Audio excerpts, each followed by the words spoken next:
नमस्कार विद्यार्थी मित्रांनो, मी ऑफिसर एज्युकेशन चॅनलमध्ये तुम्हा सर्वांचं स्वागत आहे. आजचं आपलं जे लेक्चर आहे ते गणित बुद्धिमत्तावरचं तलाठी भरतीसाठी इम्पॉर्टंट असं लेक्चर असणार आहे. याच्यामध्ये आपण जे झालेले पेपर्स आहेत त्यासारखेच जे क्वेश्चन्स आहेत त्यातलेच जे क्वेश्चन्स आहेत ते आपण इथे घेत आहोत, त्याचं एक्सप्लेनेशन बघत आहोत, कारण त्याच टाईपचे क्वेश्चन तुम्हाला येणाऱ्या एक्झाममध्ये बघायला मिळणार आहे. चला तर वेळ न दवडता आता आपण क्वेश्चन्सला सुरुवात करू. बघा, पहिला क्वेश्चन काय आहे, हा टाइम अँड वर्क वरचा आहे. ओके, अशा टाईपचे क्वेश्चन तुम्हाला हमखास एक गणित हे याच्यावरती असतं. तर बघा इथे काय दिलेलं आहे तुम्हाला. ए एक काम 10 दिवसात करतो, बी तेच काम 15 दिवसात करतो.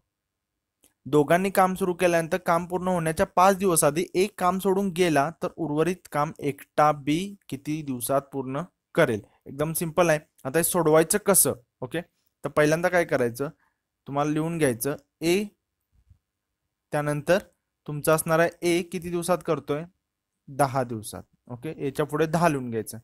बी किती दिवसात करतोय, 15 दिवसात. ओके, बीच्या पुढे 15 लिहून घ्यायचे.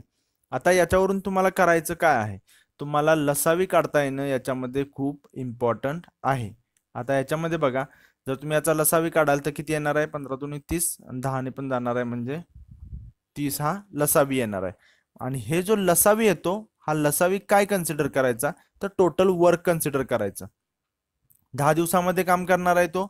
मग आता तुम्ही मला सांगा, टोटल वर्क 10 आहे, तर तो 10 दिवसात पूर्ण काम करणार आहे.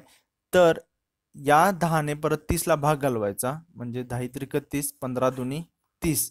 आणि आता हे जे 3 आलेले आहे ते एचं एका दिवसाचं काम आहे. ओके, एका दिवसाचे काम. ओके, हे एचं झालं.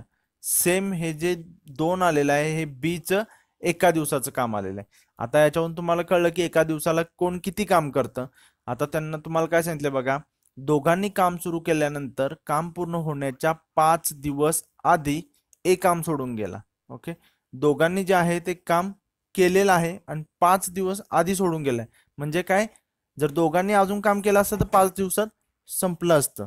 म्हणजे 5 दिवसाचं दोघांचं काम राहिलेलं आहे. एका दिवसाचं किती आहे, एचं 3 आहे, बीचं 2 आहे. तर बघा, 3 अधिक 2 इक्वल टू 5 एवढं जे काम आहे ते दोघं मिळून एका दिवशी करतात.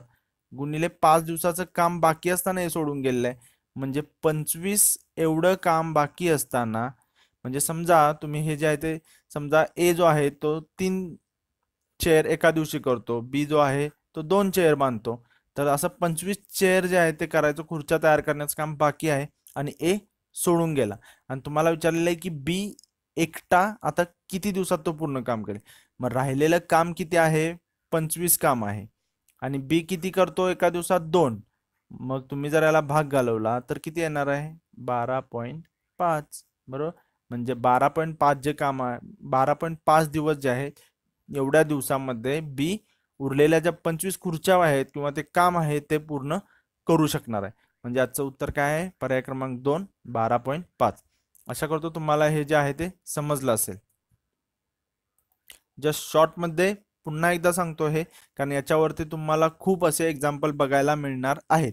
बघा, ए घ्यायचं, एचं 10 दिवसात तो करतो, बी जो आहे तो 15 दिवसात करतो. ओके, हे काय झालं, दिवस आहेत त्यांचे. आणि याचा तुम्हाला काय सांगितलं मी, लसावी काढायचा. तर याचा लसावी आला 30, आणि लसावी जो आहे तो पूर्ण काम असं कन्सिडर करायचं.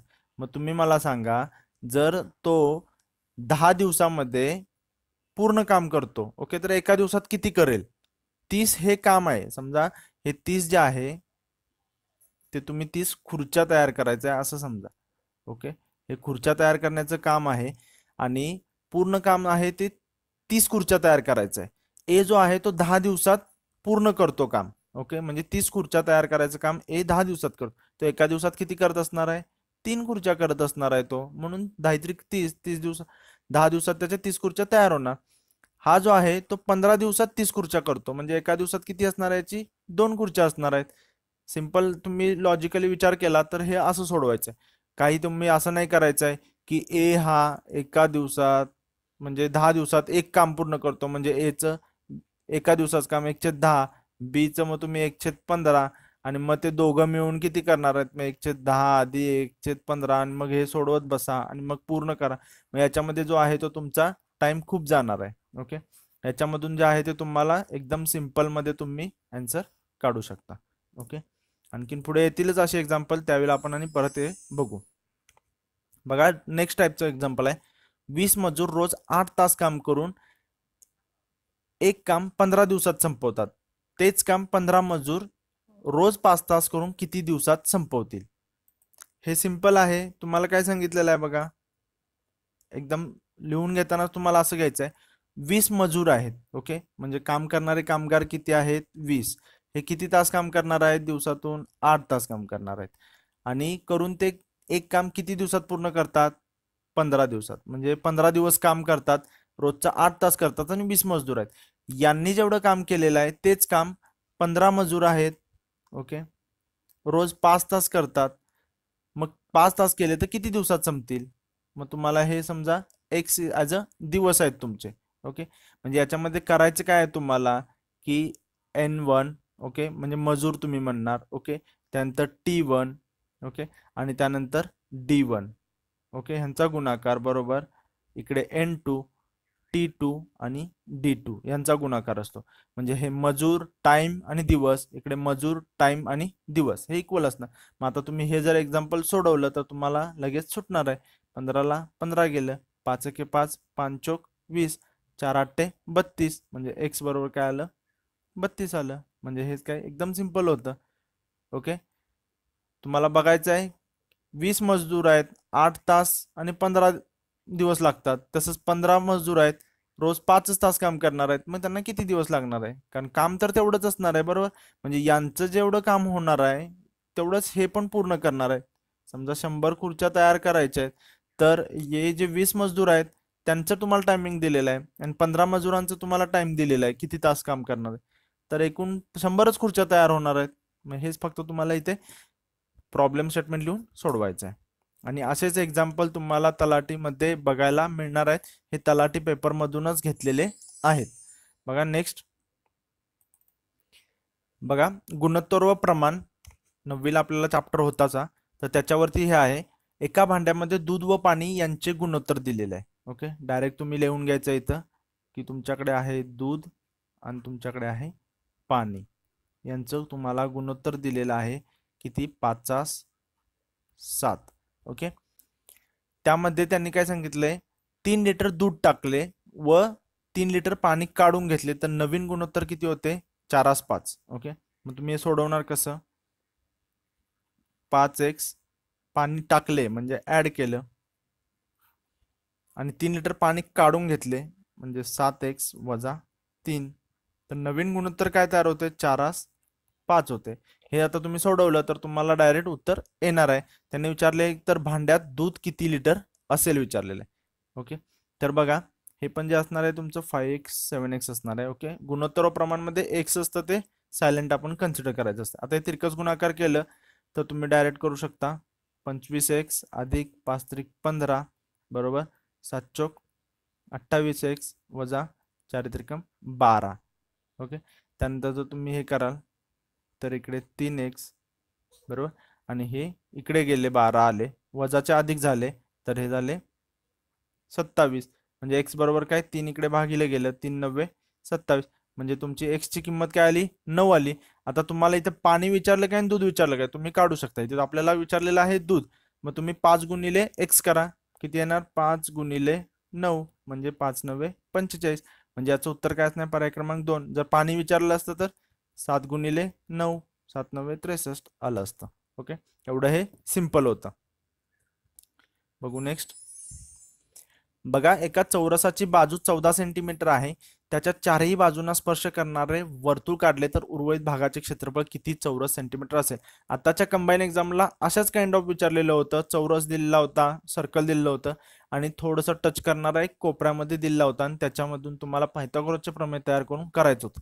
आता इथे काय करायचं आहे बघू आपण.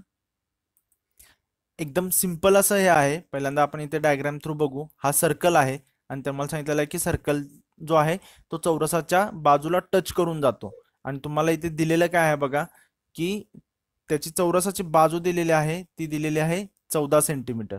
ओके, हे खूप महत्वाचं आहे. आता तुम्हाला इथं चौरसाची दिलेली आहे आणि तुम्हाला विचारलेलं आहे की वर्तुळ काढलं तर उर्वरित भागाचे क्षेत्रफळ. उर्वरित भागाचं म्हणजे कोणत्या? ह्या भागाचं तुम्हाला विचारलेलं आहे. ओके, ह्या जे भागाचं आहे हे तुम्हाला विचारलेलं आहे. मग तुम्ही काय करणार? पूर्ण चौरसाचं काढलं आणि त्याच्यातून हे सर्कलचं वजा केलं तर येणार आहे, बरोबर. म्हणजे तुम्हाला एकतर इथे सर्कलचं काय सूत्र असेल क्षेत्रफळ काढायचं आणि चौरसाचं माहित पाहिजे. सर्कलचं काय आहे? पाय आर स्क्वेअर आणि याचं काय असतं? चौरसाचं बाजू वर्ग, बरोबर. मग सिंपल करायचं आहे तुम्हाला. बाजू वर्ग किती? बाजूचा वर्ग वजा पाय आर स्क्वेअर करायचं आहे.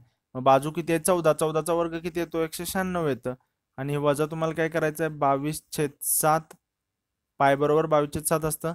आणि आर किती असणार आहे? आता आर काढणं इथे एक महत्वाचं होतं. सांगितलेलं आहे बाजू म्हणजे ही पूर्ण बाजू जी आहे ही आहे 14. तर निम्मी किती असणार आहे? कारण निम्मी असणार आहे आपल्याला पाय आर स्क्वेअर. त्रिज्या काढायची आहे. त्रिज्या म्हणजे काय असणार आहे? एवढी निम्मीच असणार आहे, बरोबर. म्हणजे ती असणार आहे 7. 7 गुणिले 7 करा. 7ला 7 गेले. 22 सत्ते किती येतात? 5400. म्हणजे काय? 196 वजा 154, बरोबर. 42. सिंपल मध्ये होतं. याचं उत्तर येते पर्याय क्रमांक 3, 42. ओके, एकदम सिंपल आहे. आणि जे आयोगाने आता विचारलेलं होतं कंबाईन एक्झामला ते असं होतं की त्यांनी इथे दिलेला होता. ओके, मग ते तुम्हाला असं एक्सटेंड करायचं होतं थोडंसं असं आणि मग इकडून असं हे करून मग तुम्हाला जे असं होतं आणि असं हे करून मग तुम्हाला इथे जे होतं काटकोन त्रिकोण इथे होत होता आणि मग तुम्हाला ते तसं सोडवायचं होतं. ते आपण घेतलेलं आहे. जर ज्यांना कोणाला ते इंटरेस्टेड असेल तर ते बघू शकतात. बघू नेक्स्ट क्वेश्चन. खूप मस्त एक्झाम्पल आहे. अशा टाईपचे एक्झाम्पल आता जे आहेत ते राज्यसेवा आणि कंबाईनला सुद्धा विचारले जात आहेत. बघा, आंबे द्राक्षे सफरचंद असं दिलेलं आहे. आंबे द्राक्षापेक्षा महाग आहेत. म्हणजे तुम्ही इथे करू शकता आंबे हे द्राक्षांपेक्षा महाग आहेत. ओके, द्राक्षे सफरचंदापेक्षा स्वस्त आहेत. द्राक्षे जी आहेत ती सफरचंदापेक्षा स्वस्त आहेत. म्हणजे काय? सफरचंद जे आहे ते द्राक्षांपेक्षा महाग आहे. ओके, हे एक स्टेटमेंट मिळालं आणि हे एक स्टेटमेंट मिळालं तुम्हाला. सर्वात महाग फळ विचारलेलं आहे. आता तुम्ही मला सांगा, मला इथे द्राक्षांपेक्षा आंबे महाग आहेत, द्राक्षापेक्षा सफरचंद महाग आहेत. मग सर्वात महाग कोण? आंबे की सफरचंद? याच्यामध्ये तुम्ही काय सांगू शकताय का की कोणतं जे आहे ते महाग आहे? नाही. इथं जर म्हणलं असतं की आंब्यांपेक्षा सफरचंद स्वस्त आहेत किंवा महाग आहेत तर तुम्ही त्याच्यावरून डिसिजन घेऊ शकला असता. इथे तुम्हाला आंबे द्राक्ष दिले आहेत आणि द्राक्ष सफरचंद केलं आहे. त्यांनी इथे तुम्हाला कन्फ्यूज केलेलं आहे. म्हणजेच तुम्ही सांगू शकत नाही की आंबे की सफरचंद. म्हणजे याचं उत्तर असणार आहे पर्याय क्रमांक 4, निश्चित सांगता येणार नाही. ओके, हे सुद्धा तलाठी एक्झामला आलेलं एक्झाम्पल आहे. आशा करतो मित्रांनो तुम्हाला हे जे लेक्चर आहे ते युजफुल वाटलं. तुम्हाला जर ही सिरीज आवडली तर लाईक करायला विसरू नका. तुमच्या प्रतिक्रिया ज्या आहेत त्या नक्की कळवा. भेटू पुढच्या लेक्चरमध्ये. तोपर्यंत धन्यवाद.